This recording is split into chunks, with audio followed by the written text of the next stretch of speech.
ಏನು ಗಣೇಶ ಅನ್ನೋ ಒಂದು ವ್ಯಕ್ತಿ ಇವನೇನು ಹೇಳ್ತಾ ಇದ್ದಾನೆ ಹೆಸರು, ಇವನನ್ನ ತಗೊಂಡೋಗಿ ತಿತಿಮತಿ ಕಾಡಲ್ಲಿ ಕೊಂದ. ಈಗ ಅಲ್ಲಿ ಒಂದು ಆಸ್ತಿ ಪಂಜರ ಸಿಕ್ಕಿದೆ, ಅದನ್ನ ತಗೊಂಡು ಬಂದಿದ್ದಾರೆ. ಈಗ ತಗೊಂಡು ಬಂದ ಮೇಲೆ ಅದು ಇವ್ರದೇ ಅಂತ ಅವ್ರದ್ದು. ಯಾಕಂತ ಹೇಳಿ ಇವ್ರು ಹೆಚ್ಚು ತನಿಖೆನೇ ಮಾಡೋದಿಲ್ಲ. ಈಗ ಅರ್ಜೆಂಟಾಗಿ ಒಂದು ಕೇಸ್ ಬಿಟ್ಟಾಗ್ಬಿಡ್ಬೇಕು. ಯಾಕಂದ್ರೆ ಈಗೆಲ್ಲ ಹ್ಯೂಮನ್ ರೈಟ್ಸ್ ಇದೆ ಅಂತಾರೆ. ಕೇಸನ್ನು ಯಾರ್ದಿದು ಅಂತ ನೋಡ್ತಾರೆ, ಮಹಿಳೆ ಮಿಸ್ಸಿಂಗ್ ಅಂತೇಳಿ. ಆಗ ಏನ್ ಮಾಡ್ಬಿಡ್ತಾರೆ, ಈ ಸುರೇಶನ್ನ ಪೊಲೀಸ್ ಸ್ಟೇಷನ್ಗೆ ಎತ್ತಾಕೊಂಡು ಬರ್ತಾರೆ. ಫಸ್ಟಿಗೆ ಎಲ್ಲ ಬಟ್ಟೆ ಬಿಸ್ತಾರೆ. ನೋಡಿ, ಇವತ್ತಿನವರೆಗೂ ಸುಮಾರು ಜನ ಹೇಳ್ತಾರೆ ಈಗ ಏರೋಪ್ಲೇನ್ ಏರಿಸೋದಿಲ್ಲ, 3rd ಡಿಗ್ರಿ ಟ್ರೀಟ್ಮೆಂಟ್ ಕೊಡೋದಿಲ್ಲ, ಕರೆಂಟ್ ಶಾಕ್ ಕೊಡೋದಿಲ್ಲ, ಯಾಕೆಂದ್ರೆ ಈಗೆಲ್ಲ ಹ್ಯೂಮನ್ ರೈಟ್ಸ್ ಇದೆ ಅಂತಾರೆ. ಆ ಸಮಯದಲ್ಲಿ ಎಷ್ಟೋ ಜನರಿಗೆ ತಮ್ಮ ಬಹಿರ್ದಸೆನೂ ಆಗ್ಬಿಡುತ್ತೆ. ಇಂಥ ಸಮಯದಲ್ಲಿ ಬಹಿರ್ದಸೆ ತಿನ್ಸಿದ್ದು ಸುಮಾರು ಜನರಿಗೆ ಹೋಗಿ, ಅಂದ್ರೆ ಸುರೇಶು ಮತ್ತೆ ಅವ್ರ ಕುಟುಂಬದವ್ರು ಕರ್ಕೊಂಡೋಗಿ ಕಾಡಲ್ಲಿ ದಫನ್ ಮಾಡಿಸ್ತಾರೆ. ಯಾಕಂತ ಹೇಳಿದ್ರೆ ಅದು ಒಂದು ಎವಿಡೆನ್ಸ್ ಆಗುತ್ತೆ, ದಫನ್ ಮಾಡೋದು ಇವನೇ ಮಾಡಿದ, ಇವನ್ ಕೈಯಾರೆ ಅಂತ ಹೇಳಿ. ಇವನಿಗೆ 2 ಮಕ್ಕಳಿದ್ರು.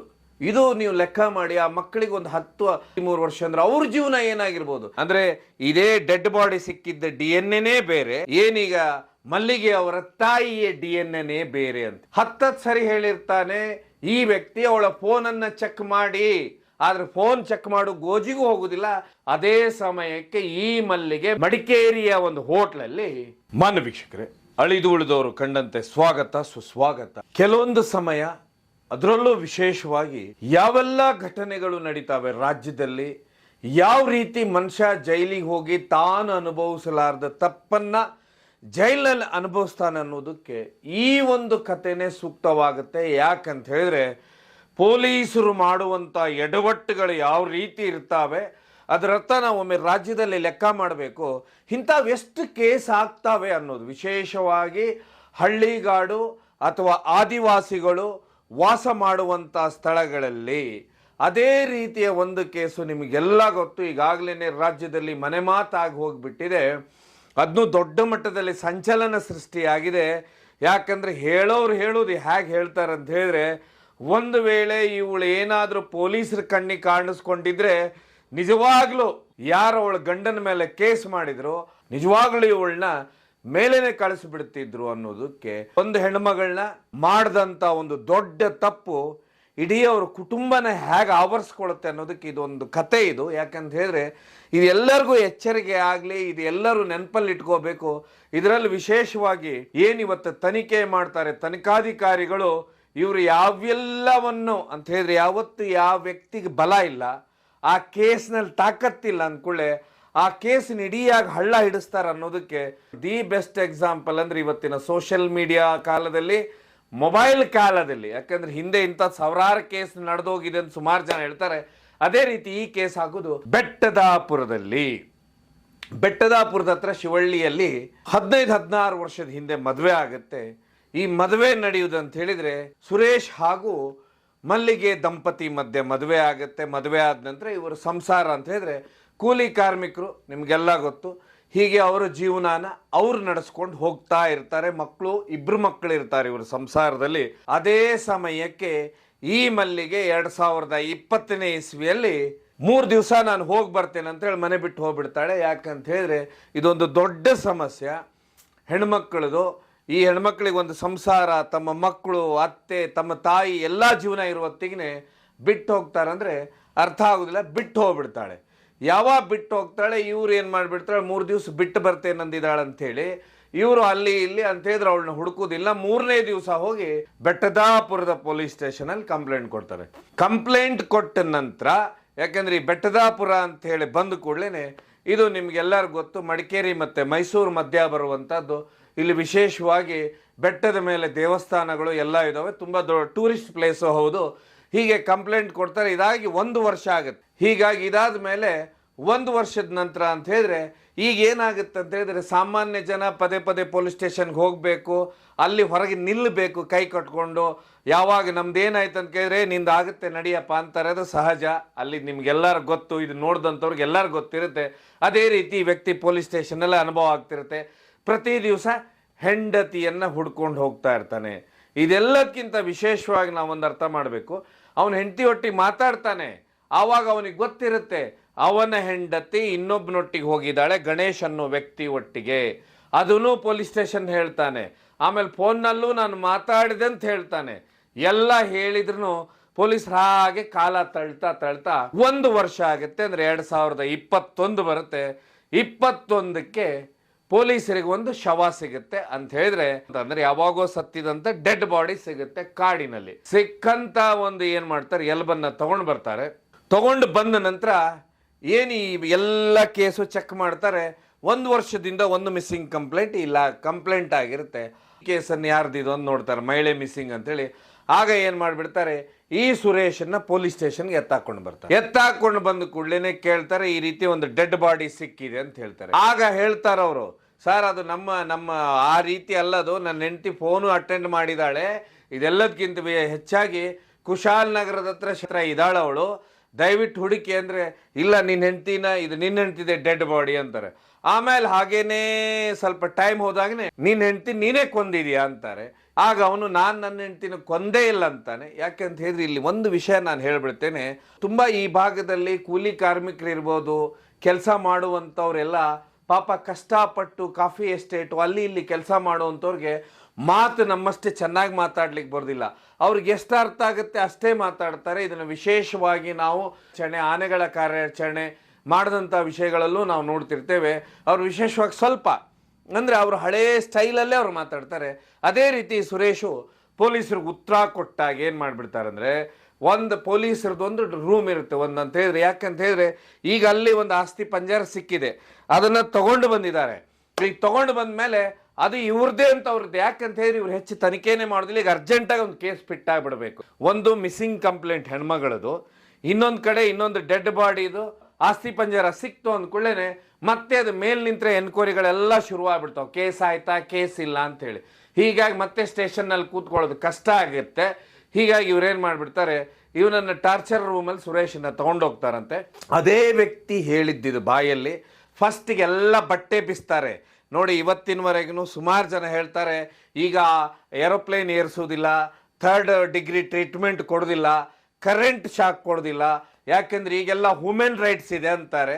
ಆದ್ರದ್ದು ಈ ವ್ಯಕ್ತಿ ಏನು ಹೇಳಿಕೆ ಕೊಡ್ತಾನೆ ಅದರಲ್ಲಿ ಅರ್ಥ ಆಗುತ್ತೆ ಏನಂತೇಳಿ, ಅದು ಯಾವುದೂ ಇಲ್ಲ, ಎಲ್ಲ ಹಳೆ ಥರನೇ ಇದೆ. ಈಗೂ ಮನುಷ್ಯನಿಗೆ ಸರಿಯಾಗಿ ತಳಿಸ್ತಾರೆ ಅಂಥೇಳಿ.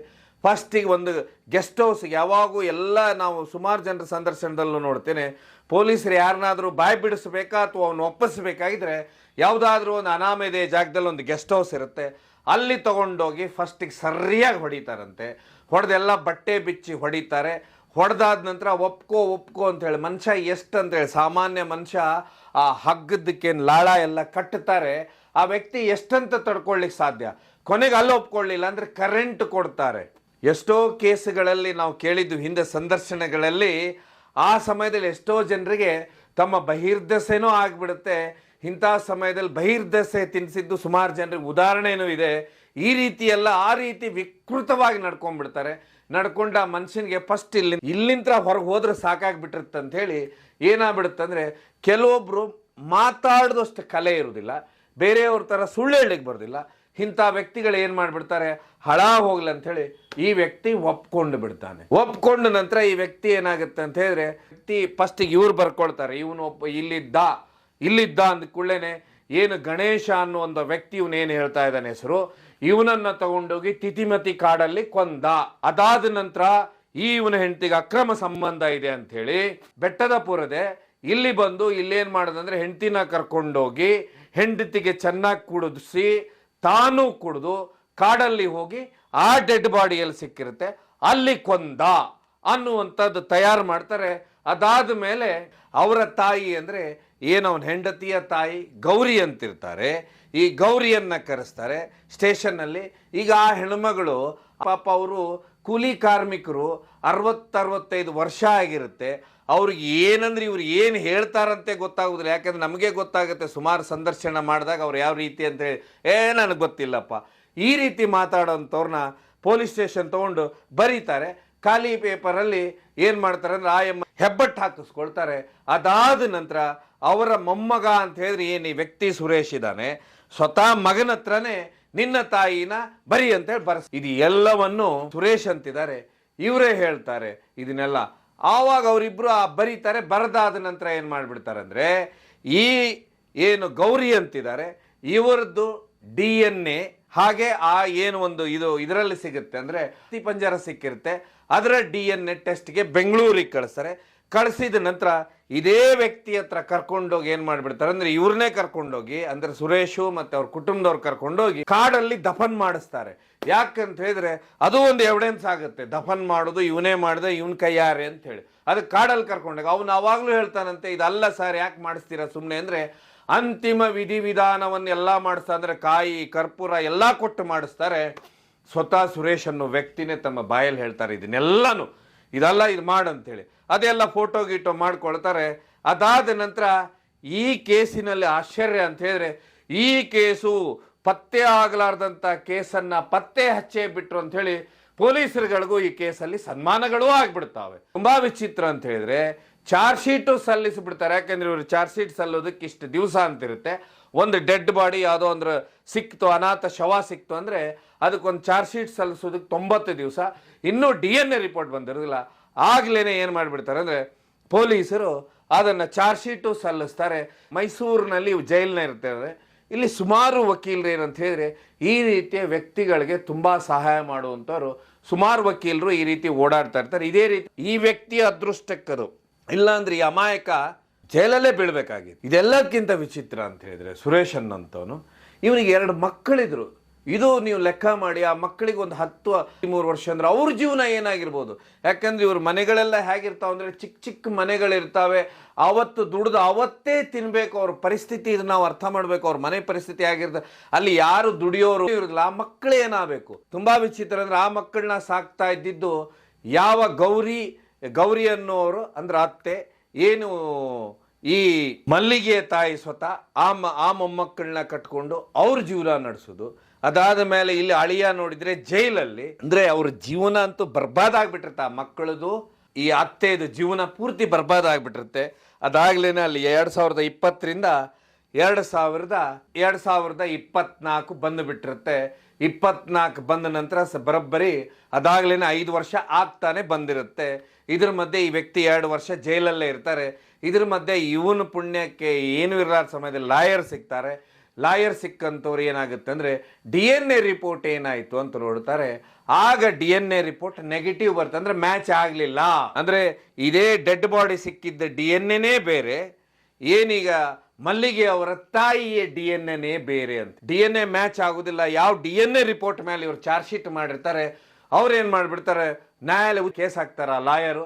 ಆಗ ಸುರೇಶ್ ಅನ್ನೋ ವ್ಯಕ್ತಿಗೆ ಜಾಮೀನ್ ಸಿಗುತ್ತೆ. ಜಾಮೀನ್ ಸಿಕ್ಕಾದ ನಂತರ ಇವನೇನ್ ಮಾಡ್ತಾನೆ ಅಂದ್ರೆ ಮತ್ತೆ ಯಥಾ ಪ್ರಕಾರ ಮನೆಗೆ ಬಂದಂತವನು ತನ್ನ ಮಕ್ಕಳು ಪಾಪ ತನ್ನ ಅತ್ತೇನೆ ಸಾಕ್ತಾನೆ ವಿನಃ ಅವನು ಯಾವ ರೀತಿನೂ ವಿರೋಧಿಸಿಲ್ಲ. ಆದ್ರೆ ಅವನು ಒಳಗಿನ ಅವನಿಗೆ ಮನ್ಸಲ್ಲಿ ಗೊತ್ತಿರುತ್ತೆ ಇವಳು ಈ ಜಾಗದಲ್ಲಿ ಇದಾಳಂತೆ. 10 ಸರಿ ಹೇಳಿರ್ತಾನೆ ಈ ವ್ಯಕ್ತಿ. ಅವಳ ಫೋನನ್ನ ಚೆಕ್ ಮಾಡಿ, ಆದ್ರೆ ಫೋನ್ ಚೆಕ್ ಮಾಡು ಗೋಜಿಗೂ ಹೋಗುದಿಲ್ಲ. ಯಾಕಂದ್ರೆ ಯಾವ ಆಸ್ತಿ ಪಂಜರ ಸಿಕ್ಕಿರುತ್ತೆ ಅದಕ್ಕೊಬ್ಬರು ಕೇಸಿ ಫಿಟ್ ಮಾಡ್ಬೇಕಾಗಿರುತ್ತೆ. ನೋಡಿ, ಹಾಗಾದ್ರೆ ಯಾರನ್ನ ಯಾವ ರೀತಿ ನೀವು ಅಮಾಯಕರನ್ನ ಕಾನೂನಲ್ಲಿ ಸಿಗಿಸ್ತಾರೆ ಇವತ್ತಿನ ಕಾಲದಲ್ಲಿ ಅನ್ನೋದು ಒಂದು ನಾವು ತಿಳ್ಕೋಬೇಕು. ಆಮೇಲೆ ಬಲಾಢ್ಯರು ಉಳ್ಳವರು ಯಾವ ರೀತಿ ಕಾನೂನಿನಿಂದ ಆರಾಮಾಗಿ ಪಾರಾಗಿ ಬರ್ತಾರ ಅನ್ನೋದು ಇಲ್ಲಿ 2 ಉದಾಹರಣೆಯನ್ನು ನಮ್ಮ ಮುಂದೆನೆ ತೋರಿಸುತ್ತೆ. ಯಾಕಂದ್ರೆ ಒಳ್ಳೆಯವರಿಗೆ ಎಲ್ಲಾ ಟ್ರೀಟ್ಮೆಂಟು ಅವ್ರಿಗೆ ಯಾವ ರೀತಿ ಅನುಕೂಲ ಆಗುತ್ತಾರೆ, FIR ರೆಡಿ ಆಗುತ್ತೆ, ಯಾವ ರೀತಿ ಬೇಲ್ ಸಿಗ್ಬೇಕು ಆ ರೀತಿ ಆಗುತ್ತೆ. ಇರ್ಲಾರ್ದವನ ಜೀವನ ಹೇಗಿರುತ್ತೆ. ಹಾಗಾದ್ರೆ ಇವತ್ತು ಜೈಲಿನಲ್ಲಿರೋರು ಯಾರು ಅನ್ನುವಂಥ ಪ್ರಶ್ನೆ ಬರುತ್ತೆ. ಇದೇ ಸಮಯಕ್ಕೆ ಜೈಲಿನಿಂದ ಬಿಡುಗಡೆ ಆದಂತ ಬಂದ ಸುರೇಶ್ ಏನ್ ಮಾಡ್ತಾನಂತ ಹೇಳಿದ್ರೆ ಅಂದ್ರೆ ಅವರು ಎಲ್ಲಿ ಯಾರಿಗೆ ಹೇಳೋದು, ಅವರೊಟ್ಟಿಗೆ ಕೆಲಸ ಮಾಡುವಂಥ ಕೂಲಿ ಕೆಲಸಗಾರರು ಅವರು ಇವರೊಟ್ಟಿಗೆ ಹೇಳ್ತಾರ ವ್ಯಕ್ತಿ ಈ ರೀತಿ, ನೋಡಪ್ಪ ನನ್ನ ಹೆಂಡತಿ ಈ ರೀತಿ ಆಗಿದೆ, ನನಗೆ ಈಗ ಜಾಮೀನಲ್ಲಿ ಬಿಡುಗಡೆ ಮಾಡಿದ್ದಾರೆ, ಎಲ್ಲಾರು ಕಂಡ್ರೆ ಹೇಳಿ ಅಂತ ಹೇಳಿ. ಅದೇ ಸಮಯಕ್ಕೆ ಈ ಮಲ್ಲಿಗೆ ಮಡಿಕೇರಿಯ ಒಂದು ಹೋಟ್ಲಲ್ಲಿ ಒಟ್ಟಿಗೆ ಸಿಗ್ತಾಳೆ. ಸಿಕ್ಕಾದ ಕೂಡಲೇ ಏನಾಗುತ್ತೆ ಅಂದ್ರೆ ಇಮಿಡಿಯೇಟ್ ಆಗಿ ಈ ಹೋಟ್ಲಿಗೆ ಬಂದಿದ್ದಂಥದ್ದು ಇಂಥ ಜಾಗದಲ್ಲಿ ಇದ್ದಾಳೆ ಅಂತೇಳಿ ಈ ಸುರೇಶ್ ಅವ್ರಿಗೆ ಫೋನ್ ಮಾಡಿ ಹೇಳ್ತಾರೆ. ಫೋನ್ ಮಾಡಿ ಹೇಳಿದ ಕೂಡಲೇ ಸುರೇಶ್ ಅಂದ್ರೆ ಜೈಲಿಗೆ ಒಮ್ಮೆ ಹೋಗಿ ಬಂದ ಮೇಲೆ ಯಾವ ರೀತಿ ನಾವು ಬದುಕಬೇಕನ್ನೋದು ಸುಮಾರು ಜನ ಕಲ್ತು ಬಿಟ್ಟಿರ್ತಾರೆ. ಫಸ್ಟಿಗೆ ಏನು ಮಾಡಿಬಿಡ್ತಾರೆ, ಲಾಯರ್ಗೆ ಫೋನ್ ಮಾಡ್ತಾರೆ. ಲಾಯರ್ ಏನು ಮಾಡಿಬಿಡ್ತಾರೆ ಅಂದರೆ ಪೊಲೀಸರು ಫೋನ್ ಮಾಡ್ತಾರೆ. ಇವ್ರನ್ನ ರೆಡ್ ಹ್ಯಾಂಡ್ ಆಗಿ ಹಿಡಿದು ಕೂಡಲೇ ಆಗ ಹೇಳ್ತಾಳಂತೆ ಇವಳು, ಹೌದು ನನ್ನ ಮನೆ ಬಿಟ್ಟು ಬಂದಿದ್ದು ಹೌದು, ನಾನೇನು ಮಾಡಲಿ ಅಂತ ಹೇಳಿ. ನೋಡಿ ಎಷ್ಟು ವಿಚಿತ್ರ. ತನಗೆ 2 ಮಕ್ಕಳಿದ್ದಾರೆ, ತನಗೆ ವಯಸ್ಸಾದ ತಾಯಿ ಇದ್ದಾರೆ ಅನ್ನುವಂಥದ್ದು ಯಾವುದೂ ಇಲ್ಲ. ಇದೆಲ್ಲದಕ್ಕಿಂತ ಈ ಹೆಣ್ಮಗಳಿಗೆ ತನ್ನ ಮನೆಯಲ್ಲಿ ಏನೇನು ನಡೀತಾ ಇದೆ ಅಂತ ಪ್ರತಿಯೊಂದೂ ಗೊತ್ತು. ಅಂದ್ರೆ ತನ್ನ ಗಂಡ ಜೈಲಿಗೆ ಹೋಗಿದ್ದಾನೆ, ಅದೆಲ್ಲದಕ್ಕಿಂತ ಹೆಚ್ಚಾಗಿ ಈ 2 ಮಕ್ಕಳು, ತನ್ನ ಹೊಟ್ಟೆಯಲ್ಲೇ ಹುಟ್ಟಿದಂಥ 2 ಮಕ್ಕಳ ಜೀವನ ಏನಾಗ್ತಿದೆ, ಅಲ್ಲಿ ಊಟಕ್ಕೆ ಕೊಡೋರು ಮನೆಯಲ್ಲಿ ಯಾರೂ ಇಲ್ಲ, ದುಡಿಯೋರು ಯಾರೂ ಇಲ್ಲ ಅನ್ನುವಂಥದ್ದು ಕರುಣೆ ಬರಲಿಲ್ಲ ಅಂದರೆ ಇದು ಯಾವ ರೀತಿ ಹೆಣ್ಮಗಳಿರ್ತಾರೆ ಅನ್ನೋದು ಈ ಕೇಸಿನಲ್ಲಿ ಗೊತ್ತಾಗುತ್ತೆ. ಅದಾದ ಮೇಲೆ ಲಾಯರ್ ಏನಂತ ಹೇಳಿದ್ರೆ ಆ ನಂತರ ಮೈಸೂರಿಗೆ ಹೋಗಿ ಆ ಹೆಣ್ಮಗಳನ್ನು ಕೋರ್ಟಿನಲ್ಲಿ ಪ್ರೊಡ್ಯೂಸ್ ಮಾಡ್ತಾರೆ. ಪ್ರೊಡ್ಯೂಸ್ ಮಾಡಿದ ನಂತರ ಈಗ ಅದ್ರ ಮುಂದಿನ ವಿಚಾರಣೆ ಅಂತ ಹೇಳಿದ್ರೆ ಮುಂದಿನ ದಿನಾಂಕ ಕೊಟ್ಟಿದ್ದಾರೆ ಈ ಕೇಸಿಗೆ. ಆದ್ರೆ ನಾವು ಒಂದು ಅರ್ಥ ಮಾಡ್ಕೋಬೇಕು, ಇದೆಲ್ಲದಕ್ಕಿಂತ ಹೆಚ್ಚಾಗಿ ಏನ ಮಲ್ಲಿಗೆಯ ತಾಯಿ ಸುರೇಶ್ ಅನ್ನೋರ ಅತ್ತೆ ಏನಿದ್ದಾರೆ ಅವ್ರು ಎಷ್ಟು ಚೆನ್ನಾಗಿ ಅವ್ರು ಹೇಳಿಕೆ ಕೊಡ್ತಾರೆ, ನಾವು ಯಾವತ್ತೂ ನಮ್ಮ ಅಳಿಯ ಕೊಂದ ಅಂತೂ ಹೇಳಲಿಲ್ಲ, ಯಾಕೆ ಜೈಲಿಗೆ ಕಳಿಸ್ತೀರಂತ ಪರಿಪರಿಯಾಗಿ ಬೇಡ್ಕೊಂಡು, ಇದೆಲ್ಲದಕ್ಕಿಂತ ಹೆಚ್ಚಾಗಿ ಅವಳನ್ನು ಹುಡುಕ್ರಿ ಅಂತ ಹೇಳಿದ್ದು, ನಾವು ಏನು ಮಾಡಬೇಕು, ಯಾವ ರೀತಿ ಜೀವನ ಮಾಡ್ಬೇಕಂತ ಅವ್ರು ಕ್ಯಾಮ್ರಾ ಮುಂದೆ ಪರಿಪರಿಯಾಗಿ ಕೇಳ್ಕೊಂಡಿದ್ದಂಥ ಕೆಲವೊಂದು ಮಾತುಗಳು, ಸುರೇಶ್ ಹೇಳಿದಂಥ ಮಾತುಗಳು ಅಂತ ಅವರ ವಕೀಲರು ಹೇಳಿದಂಥ ಮಾತುಗಳು ಅಂತ ಹೇಳಿದರೆ, ಇವತ್ತಿನ ಕಾಲದಲ್ಲಿ ಅದೃಷ್ಟ ಇತ್ತು ಆ ಸುರೇಶ್ ಅನ್ನೋರಿಗೆ, ಆ ಲಾಯರ್ ಅವರು ಏನೋ ಅವ್ರದ್ದು ಹೆಲ್ಪಿಗೆ ಹೋದರು, ಇದರಿಂದ ಸಂಪೂರ್ಣವಾಗಿ ಕೇಸಿನ ಒಂದು ಚಿತ್ರಣವೇ ಬದಲಾಯಿತು. ಇಲ್ಲಾಂದರೆ ಎಲ್ಲ ಸನ್ಮಾನ ಮಾಡಿಸ್ಕೊಂಡಂಥ ಪೊಲೀಸರು, ಆಮೇಲೆ ತಾವು ಯಾವುದೋ ಹೆಣಕ್ಕೆ ಯಾರನ್ನೋ ಫಿಟ್ ಮಾಡಿದಂಥ ಕೇಸು, ಇದೆಲ್ಲದಕ್ಕಿಂತ ವಿಚಾರ ಮಾಡಿ ಸುರೇಶು, ಗಣೇಶು ಹಾಗೆ ಮಲ್ಲಿಗೆ ಅವ್ರವ್ರ ಪಾಡಿಗೆ ಅವ್ರ ಜೀವನ ಮಾಡ್ತಾ ಇದ್ರೆ ಇಲ್ಲಿ 2 ಮಕ್ಕಳ ಭವಿಷ್ಯ ಏನಾಗ್ತಿತ್ತು. ಯಾಕಂದ್ರೆ ಅತ್ತೆಗೆ ವಯಸ್ಸಾಗಿತ್ತು, ಈ ವ್ಯಕ್ತಿ ಜೈಲಿನಲ್ಲೇ ಇರ್ತಾ ಇದ್ದ.